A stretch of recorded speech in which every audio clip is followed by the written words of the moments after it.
Hello दोस्तों, नमस्कार। New direction academy में आपका स्वागत है। आज हम आपको कैलेंडर का पार्ट 3 बताने जा रहे हैं और इस पार्ट 3 में आपको ऐसे क्वेश्चन होंगे जिनको अभी तक हम लोग कोड के माध्यम से लगाते आए हैं, लेकिन आज इनको हम विदाउट कोडिंग, आज इन सभी प्रश्नों को हम लोग विदाउट कोडिंग सॉल्व करते हैं और देखिएगा कैसे इन आसान तरीकों से क्वेश्चनों को हम लोग आसान बनाते हैं। इसके पहले मैं एक छोटी सी बात कहना चाहता हूँ हर स्टूडेंट से कि जैसा अभी देखो एनटीपीसी का रिजल्ट आया हुआ है और आप लोगों ने देखा होगा एनटीपीसी का कट ऑफ कितना गया होगा। कुछ लोगों ने इस कट ऑफ को पाया होगा और कुछ लोग इस कट ऑफ से बहुत दूर होंगे। तो मैं उन स्टूडेंट से कहना चाहता हूँ जो इस कट ऑफ से दूर है कि बेटा अपने तैयारी के लेवल को बढ़ाएं, क्योंकि अगर आप इस कट ऑफ में नहीं है तो ये मान के चलो अभी आपको बहुत तैयारी की जरूरत है, क्योंकि गवर्नमेंट जॉब पाना इतना आसान नहीं है जितना हम लोग तरीकों से आसानी से समझते हैं कि गवर्नमेंट जॉब हम आसानी से पा जाएं। गवर्नमेंट जॉब पाने का मतलब है कड़ी मेहनत। तो मैं सभी स्टूडेंटों से ये कहना चाहता हूं कि आप लोग अपनी तैयारी के लेवल को बढ़ाइए, कंटेंट तैयार करिए। जितने अच्छे से अच्छे आप तरीके पकड़ोगे, क्वेश्चन आपका उतनी ही कमांड अच्छी होती चली जाएगी और जितने तरीके आएंगे आपकी जो हार्ड की समस्या है कि क्वेश्चन हार्ड है, वो धीरे धीरे आपका इजी होता चला जाएगा।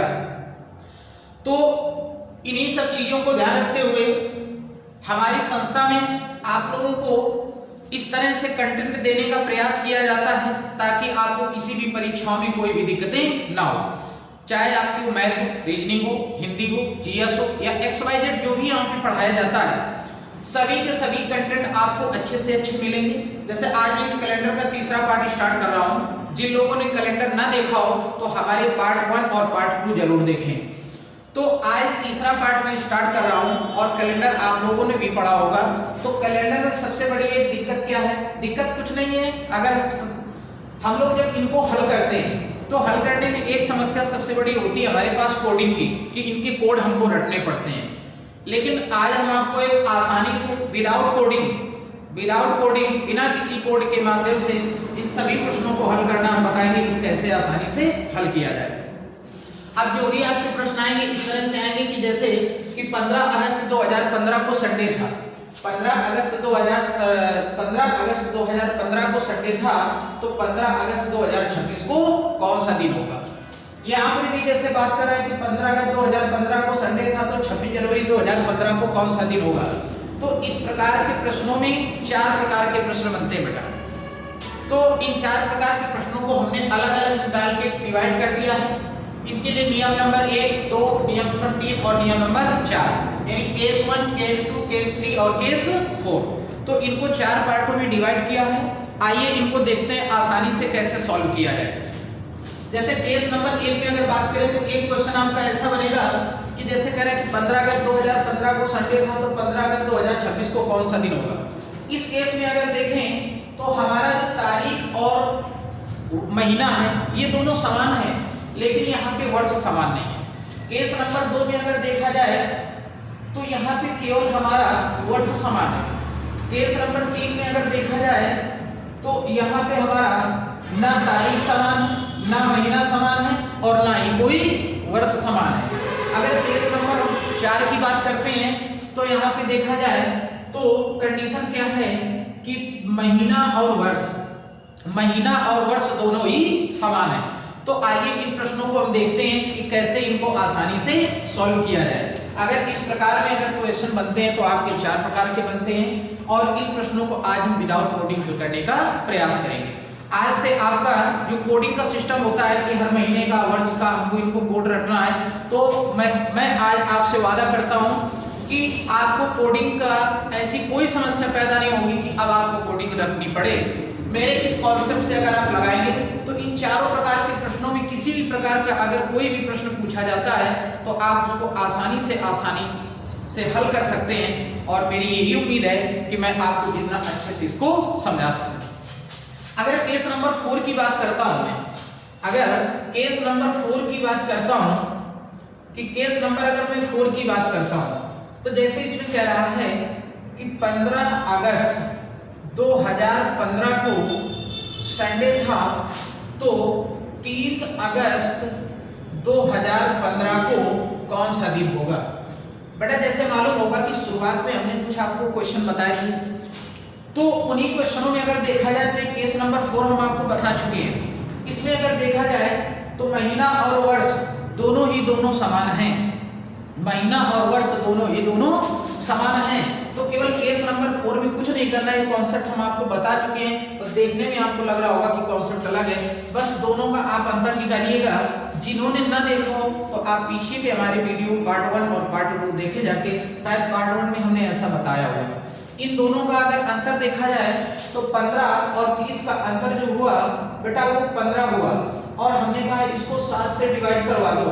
तो अगर 7 से डिवाइड करवाते हैं तो 7 दूनी 14, यहाँ जो रिमाइंडर बच रहा है वो रिमाइंडर हमारा 1 बच रहा है।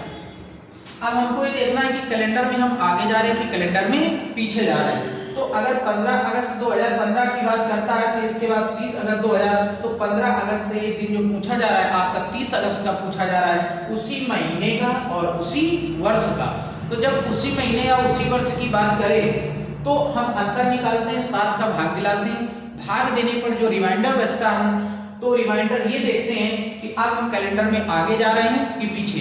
यदि कैलेंडर में आगे जाते हैं तो जैसे संडे दिया है, और यदि हम कैलेंडर में आगे जाते हैं तो 1 हम इसमें जोड़ देते हैं, तो आपका जो आंसर होगा वो आपका सोमवार होगा। आपका जो आंसर होगा वो आंसर जो होगा हमारा सोमवार होगा। तो हो सकता है कि ये चीज आपको आसानी से समझ में आई होगी।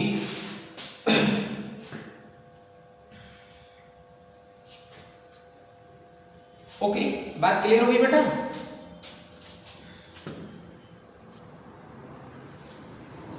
तो शायद हो सकता है कि टाइप नंबर 4 को आप आसानी से समझ सकें। अगर तो यदि यहीं पे ऐसे भी चेंजमेंट कर दिया जाए, शायद ये चीज आप लोगों को आसानी से समझ में आ गई हो। अगर नहीं समझ में आई तो इसको दूसरे तरीके से भी देख लेते हैं। मान लिया कि यहाँ पे जैसे कह दिया जाए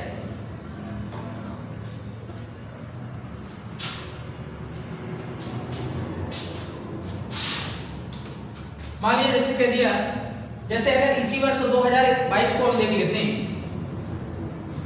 कि आज जैसे कितनी तारीख है बेटा, आज अगर देखा जाए, आज मैं वीडियो बना रहा हूं तो आज जो आपकी तारीख है वो तारीख है 15 तारीख।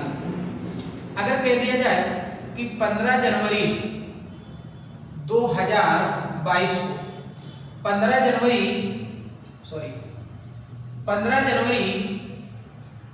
2022 को सैटरडे है, तो अब यही आपसे पूछ लिया जाए कि 29 जनवरी 2022 को कौन सा दिन होगा। तो बेटा महीना भी समान है, वर्ष भी समान है, हम सीधे इनका अंतर निकालते हैं और अंतर आया 14। और बेटा अगर 7 का भाग दिलाया तो 7 का भाग दिलाने पर 7 दूनी 14, और जो रिमाइंडर बचा शेष बचा। तो हम मेन चीज देखते हैं रिमाइंडर को। तो कंडीशन करेंगे क्या हम कि दिन हमारा यहाँ पे सैटरडे दे रहा है और रिमाइंडर शून्य बच रहा है, जबकि कैलेंडर में हमको आगे जाना है। तो अगर सैटरडे में प्लस हम 0 करेंगे तो आपका जो आंसर होगा वो सैटरडे होगा। यानी कहने का मतलब 29 जनवरी 2022 को वो जो दिन होगा हमारा शनिवार होगा। अगर यहाँ पे शेष 1 बचता तो प्लस 1 कर देते, 2 बचता तो प्लस 2 करते। तो यदि कैलेंडर में हम लोग आगे जाते हैं तो प्लस करके बढ़ते हैं, और यदि कैलेंडर में पीछे की बात करते हैं तो हम माइनस करके आगे बढ़ते हैं। तो ये शायद अब टाइप नंबर जो 4 है आपको आसानी से समझ में आ गया होगा। तो टाइप नंबर 4 आपका यहीं से क्लियर होता है, क्योंकि इसका मेथड मैं पीछे भी बता चुका हूँ, तो इसलिए टाइप नंबर 4 आपका यहीं क्लियर होता है।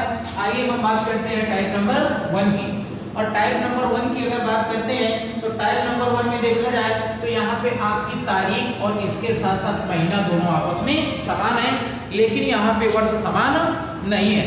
मान लिया कि जैसे कह दिया जाए कि 10 जनवरी 2003 को, टाइप नंबर अगर मैं सेकंड की बात करता हूँ, टाइप नंबर सेकंड को लेके चलता हूँ, ठीक। टाइप नंबर 4 हमारा क्लियर हो गया। अगर कह दिया जाए कि 10 जनवरी 2013 को, 10 जनवरी 2013 को बुधवार था, तो 10 जनवरी 2015 को कौन सा दिन होगा। तो अब देखो भैया कंडीशन करते क्या है, मेथड को बहुत अच्छे से समझेंगे, क्योंकि अगर जरा से भी क्वेश्चन मिस हुआ तो हो सकता है आपको वीडियो बार बार देखना पड़े। तारीख और महीना समान है, तो हमें तारीख और महीने से कोई लेना देना नहीं है। यहाँ अगर लेना देना है तो वो केवल हमको लेना है किससे, ईयर्स से लेना देना है। अब अगर ईयर्स में देखा जाए तो यहाँ इन दोनों वर्षों में कितने वर्ष का अंतर, 2013 नियरेस्ट है, 2003 अगर करते हैं यहाँ पे, इसको 2003 कर लिया जाए तो 2003 और 2013 बहुत नजदीक था। 2003 और 2000 अगर हम 15 की बात करें तो यहाँ पे तारीख और महीना समान है, यहाँ केवल डिफरेंट है तो वर्ष का। तो इन दोनों का अगर अंतर देखें तो इन दोनों का 12 वर्ष का अंतर है। तो सबसे पहली बार जब तारीख और महीना समान हो तो हम वर्षों का अंतर कराते हैं। तो अगर देखा जाए तो 12 वर्षों का अंतर है, और इसके साथ साथ हम ये देख लेते हैं, इसके साथ साथ हम ये देख लेते हैं कि कितने लीप ईयर है। तो 2013 से अगर 15 तक देखे जाएं तो लीप ईयर्स एक 2004 होगा, एक 2008 होगा, एक 2012 होगा, 2000 अगर 16 करते हैं तो 2015 को क्रॉस करता है। तो वर्षों का यहाँ पे अंतर निकालते हैं। वर्षों का अंतर निकालने के बाद यहाँ पे हम लीप ईयर लेते हैं, जितने लीप ईयर होते हैं उतने लीप ईयर्स को जोड़ देते हैं। अब अगर देखा जाए तो 12 3 हमारा 15 हुआ, 7 का अगर भाग लाते हैं तो 7 दूनी 14, यहाँ जो हमारा रिमाइंडर बचा वो 1 बचा। तो अब हमें ये देखना है कि कैलेंडर में हम लोग आगे जा रहे हैं कि पीछे जा रहे हैं। तो अगर देखा जाए 10 जनवरी 2003 को बुधवार था, 10 जनवरी 2015 की बात कर रहा है, अर्थात कैलेंडर में हमको आगे जाना है। तो यहाँ पर जो दिन दिया है बुधवार, इस दिए हुए दिन में अगर कैलेंडर में आगे जा रहे हैं तो प्लस, पीछे कर रहे हैं तो माइनस। कहने का मतलब ये जो दिन होगा ये दिन हमारा होगा बृहस्पतिवार, कहने का मतलब गुरुवार। तो बात शायद समझ में आई होगी बेटा। इसी जगह अगर हम दूसरा कोई एग्जाम्पल ले लेते हैं, अगर दूसरे एग्जाम्पल की बात करें, अभी हो सकता है थोड़ा बहुत कम समझ में आ रहा है, तो अगले क्वेश्चन की प्रैक्टिस कर लेते हैं और अगले क्वेश्चन की में आपको जल्दी से समझ में आ जाएगा। जैसे अगर कह दिया जाए कि 26 जनवरी, और यहाँ पर भी हम कर दे रहे हैं 26 जनवरी, क्योंकि महीना और वर्ष हमारे समान है। चेंजमेंट कर लेते हैं केवल वर्षों का, 2003 और 2027 और 2009 की बात कर लेते हैं। और मान लिया इस दिन हमारा जो दिन था वो था मंडे बोले तो सोमवार, कि 26 जनवरी 2009 को सोमवार था, तो 26 जनवरी 2027 को कौन सा दिन होगा। तो सबसे पहले काम क्या करते हैं, यहाँ पे वर्षों का डिफरेंट निकालते हैं। और अगर वर्षों का डिफरेंट देखा जाए तो वर्षों का डिफरेंट हो रहा है कितने, 18 ईयर्स, 18 वर्ष का। और इसके साथ साथ देख लेते हैं कि लीप ईयर कितने होंगे। तो लीप ईयर की अगर हम बात करें तो अब 2009 और 2027 तक हम लीप ईयर्स को देखते हैं। तो यहाँ जो हमारे लीप ईयर आएंगे, एक 2001 हमारा होगा, 2012, इसके बाद 2016, और 2016 के बाद अगर देखा जाए तो 2000 हमारा कौन सा होगा, 20 होगा, इसके बाद 24 होगा, 24 के बाद 28 होगा। तो कहने का मतलब एक 2012, 2016, 2020, 2024, यानी लीप वर्ष की जो संख्या होगी 4 होगी। और इनको अगर ऐड कर दिया जाए तो 18 4 22 होगा। और अगर इस 7 का भाग दिलाया जाए, 7 3 का 21। अब देखें तो रिमाइंडर जो बच रहा है, रिमाइंडर 1 बच रहा है। बस हमको ये देखना है कि कैलेंडर में हम लोग आगे जा रहे हैं कि कैलेंडर में पीछे। तो देखा जाए तो 26 जनवरी 2009 का दिन दे रहा है और पूछ रहा है 26 जनवरी 2027, अर्थात दिए हुए वर्ष से आगे का वर्ष दे रहा है। तो हम क्या करेंगे, यहाँ पर भी अगर सोमवार कह रहा है तो +1 करेंगे, अर्थात जो दिन होगा वो दिन होगा मंगलवार होगा जाके। तो शायद ये चीजें आसानी से आपको समझ में आ रही होंगी बेटा कि 26 जनवरी 2009 को मंडे था, तो 26 जनवरी 2027 को कौन सा दिन होगा, जब महीना और तारीख समान दी हो। तो महीना और तारीख से हमें कोई मतलब नहीं होता, छोड़ देते हैं, केवल वर्षों का अंतर कराते हैं। वर्षों का अंतर कराने के बाद कितने वर्षों का अंतर, और प्लस उसी में दिए हुए जितने लीप वर्ष आते हैं सभी लीप वर्षों को ऐड कर देते हैं। तो शायद ये चीज आपको आसानी से समझ में आ रही होगी। एक एग्जांपल और अगर करके देखते हैं, जिन स्टूडेंट को ये चीज समझ में नहीं आई होगी तो एक एग्जांपल और करके देख लेते हैं। मान लिया जैसे हमने कह दिया कि 15 अगस्त 2017, 15 अगस्त 2017 और यहीं पे हम कह दें कि 15 अगस्त 2003। अब 15 अगस्त 2017 को अगर देखा जाए तो शनिवार, 15 अगस्त 2017 को देखा जाए तो इस दिन एक दिन मान लिया हमने सैटरडे, तो कह दिया कि बताओ इस दिन क्या था। तो यहाँ पे महीने और वर्ष से कोई मतलब नहीं, केवल यहाँ पे वर्षों का अंतर करवाएंगे। तो ये जो हमारा चला गया कितने वर्ष होंगे, 14 वर्ष होंगे सर। 2003 से लेकर 2000 इधर तक देखा जाए तो 14 वर्ष होंगे, और प्लस अगर लीप ईयर देखे जाए तो कितने लीप वर्ष होंगे। तो एक हमारा 2004 पड़ेगा, एक 8 पड़ेगा, एक 12 पड़ेगा और एक हमारा 16 पड़ेगा। कहने का मतलब 4, 8, 12 और 16, 17 की बात कर रहा है। तो फिर आगे नहीं जाएंगे। तो लीप वर्षों की संख्या हमारी हुई कितनी, 18। अगर इसी में 7 का भाग देते हैं तो 7 दूनी 14। यहाँ देखें तो रिमाइंडर हमारा 4 बच रहा है। अब हमें ये देखना है कि कैलेंडर में हम आगे जा रहे हैं कि कैलेंडर में हम पीछे जा रहे हैं। तो जैसे यहाँ पे सैटरडे दिया हुआ है, तो अगर कैलेंडर 2017 में सैटरडे दे रहा था और हमें पूछ रहा है 2003 में, अर्थात कैलेंडर में हमको पहले जाना है। तो अगर इसमें माइनस हम 4 करवा देंगे तो -4 करवा देंगे, तो यहाँ जो दिन निकल के आएगा शायद वो कहने का मतलब हमारी समझ में वो बृहस्पति होगा, सॉरी सैटरडे हम 4 होना है।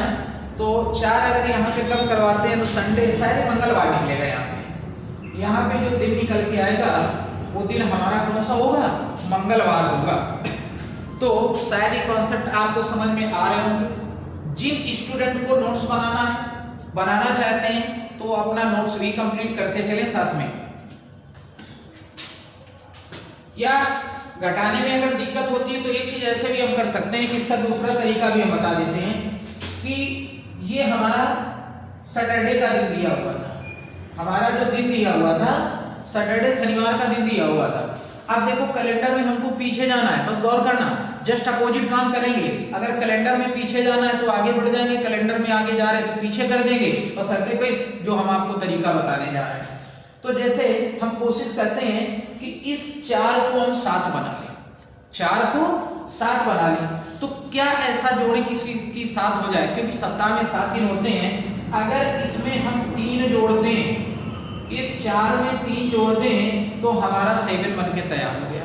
तो हम जितना जोड़ेंगे हमें उसी को याद रखना है। अब कैलेंडर में आगे जा रहे हैं या कैलेंडर में पीछे, तो देख रहे हैं कैलेंडर में पीछे जा रहे हैं तो 3 जोड़कर अगर 7 बना लिया तो हम कैलेंडर क्या करेंगे, आगे बढ़ जाएंगे।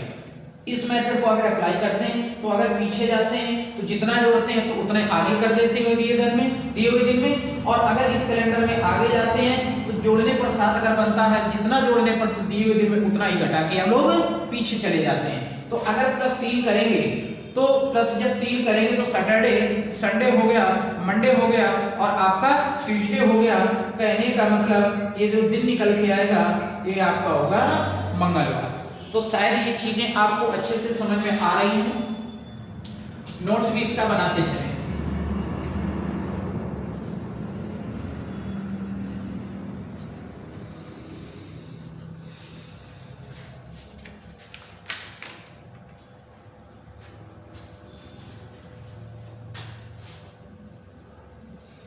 हटा दिया जाए।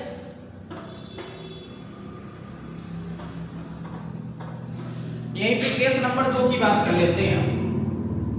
अब केस नंबर 2 की बात करते हैं कि जब केवल वर्ष समान, जब केवल वर्ष समान, जैसे 29 अप्रैल 2003 को, कि 29 अप्रैल 2003 को संडे था, 29 अप्रैल 2003 को संडे था।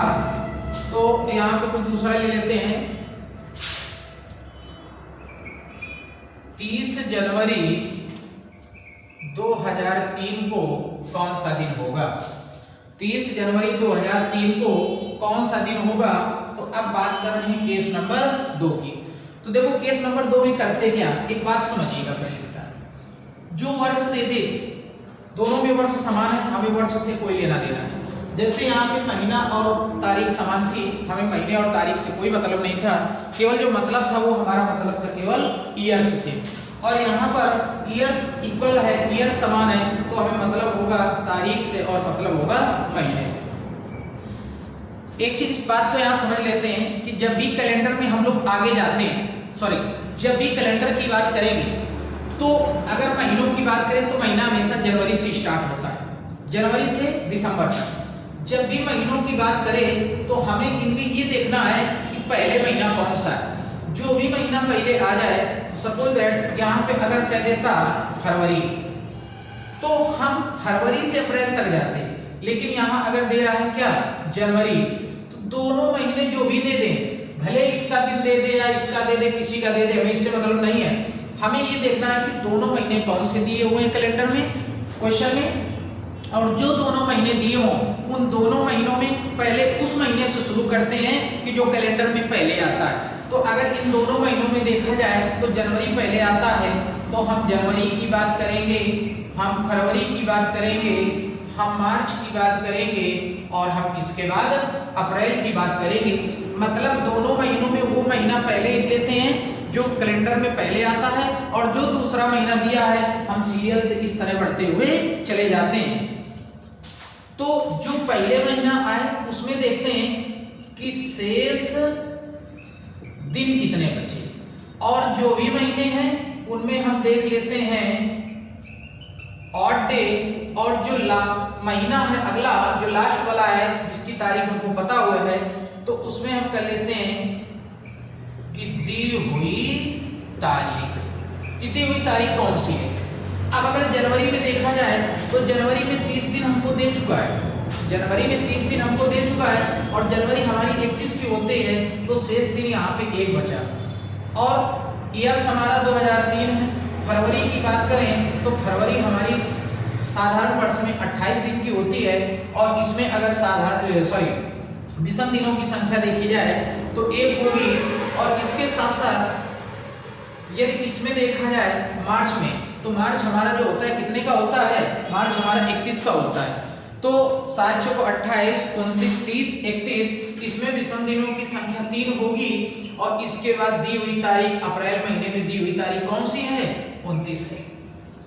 कहने का मतलब जो महीना पहले आए उसमें शेष दिन कितने बच रहे हैं, और इसके बाद जो आखिरी महीना उसमें दे रहा है दोनों महीनों में, तो उसमें दी हुई तारीख कौन सी है। अब यहाँ पे शेष दिन 1 है, इतना है। अगर इसको हम छोटा करना चाहें तो 7 का भाग दिला देंगे, तो 7 चौको 28, तो रिमाइंडर यहाँ पे 1 बच जाएगा। अब देखें अगर तो 1 इनको अगर जोड़ते हैं 3, 4 और 4 हुए, कितना हुआ 5 हुआ। अब अगर ये 5 हो गया तो इस अगर 5 में अगर 7 का भाग दिलाते हैं, इस 5 में 7 का भाग दिलाते हैं, तो रिमाइंडर हमारा जो बचेगा वो रिमाइंडर 5 ही बचेगा। कहने का मतलब जब किसी संख्या से भाग दिलाया जाए, भाग देने वाली संख्या बड़ी हो और जिसमें भाग दिलाया जाए वो छोटी हो, तो छोटी वाली संख्या ही सदैव शेषफल होती है, जैसा कि आपने नंबर सिस्टम मैथ में पढ़ा होगा। तो अगर यहाँ पे 7 का भाग इसमें नहीं जा रहा है तो 7 से छोटा है, अर्थात शेषफल हमारा जो बचेगा 5 होगा। अब हमको ये देखना है कैलेंडर में आगे जा रहे हैं कि पीछे। भैया कैलेंडर में देखें तो ये अप्रैल का महीना दे रहा है और जनवरी के महीने की बात कही जा रही है।